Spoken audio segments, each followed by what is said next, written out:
Welcome back to another episode of the appetizer series, and this time we're headed to Japan.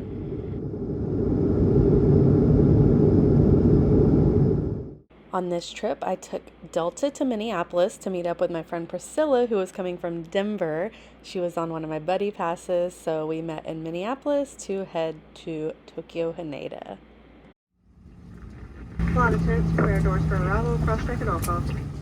I had about a 3-hour layover in Minneapolis. She didn't have very long at all, but I went ahead and headed to the PGA lounge, which is included in my priority pass.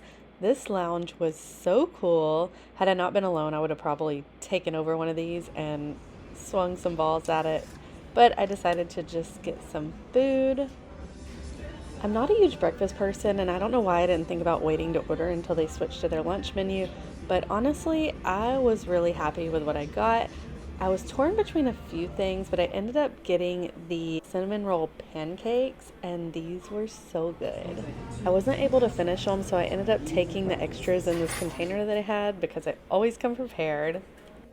The snowstorm here and in Denver kind of slowed things down, but thankfully Priscilla made it just in time.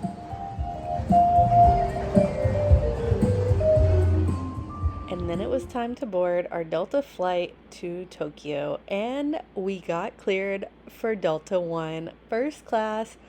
So excited, and this is my first time being on the A330 Delta configuration where they actually have the sliding doors where you can close it off like a whole little suite. It was so cool. I know I've shared my first class experiences with y'all on quite a few videos now, but I cannot help it. I'm always so excited to share and just show what kind of meals I get on these flights. So we start out with hot towels and then an appetizer. The soups on the plane are always so good. I don't know why. This was the Japanese option, which I wish I would have gotten, but they were out of it by the time they got to me. But that's fine because I ended up with this actually really healthy and pretty good chicken with green beans and rice. And then this is a chocolate cake I've had before. It wasn't quite as good this time. It was a little dry and not warmed up, but it got the job done. After that, it was time for a little Bailey's and decaf coffee nightcap and to shut my sweet door and head off to bed. After sleep and some more TV, it was time for dinner. This was chicken with vegetables and rice. The flight from Minneapolis to Tokyo-Haneda was about 13 hours, which honestly, when you're in Delta One, it's never long enough. I could stay there 24 hours. We made it through customs, and the first stop of any Japan trip has to be bathrooms. Of course, they all had bidets, and this one even had sound effects so people couldn't hear you go to the bathroom. It was so cool. I stopped at the airport ATM to get some yen. This usually gives you the best exchange rate. Even with the fee, you still get more bang for your buck. And then we took the train to our Airbnb. Our Airbnb was just 2 stops from Shinjuku. It was a short walk to the Airbnb.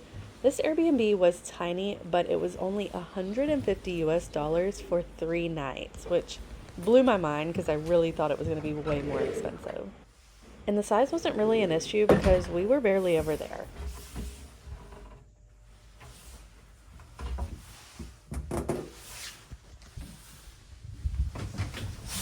The bathroom was super tiny. It actually reminded me of like a travel trailer bathroom, but it worked, got the job done. That's all that matters. On our first day in Japan, we were up pretty early because of the time change, so we immediately headed to Shinjuku to check out some sights and go find some food. There wasn't a whole lot open at this time, but thankfully Ichiran opened at 9 a.m. I'm not a big breakfast person, so this was right up my alley, and I had heard so much about it, I could not wait to try it.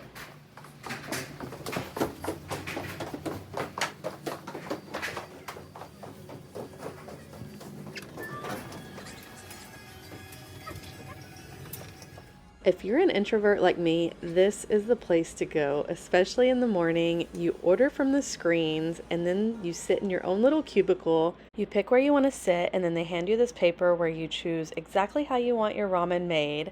They've got little placards in case you don't like the noise or you don't understand what to do. And there's also sheets for ordering extra items. Each cubicle has its own little water station.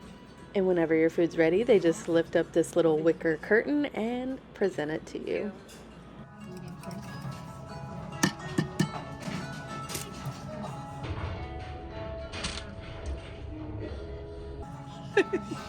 Oh no. I went to like crack it, but it's like soft boiled and it went. Naturally, I had to make a mess a few seconds in, but that's my life. I got the deluxe ramen, I think is what it was called. It had everything. It had the pork, the mushrooms, the boiled egg, green onions, seaweed, the works.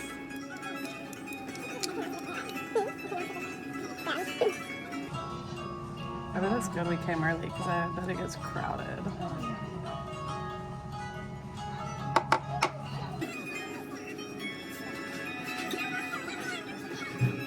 Did you try it yet? Have you? Oh, there's the egg. It was on my pants.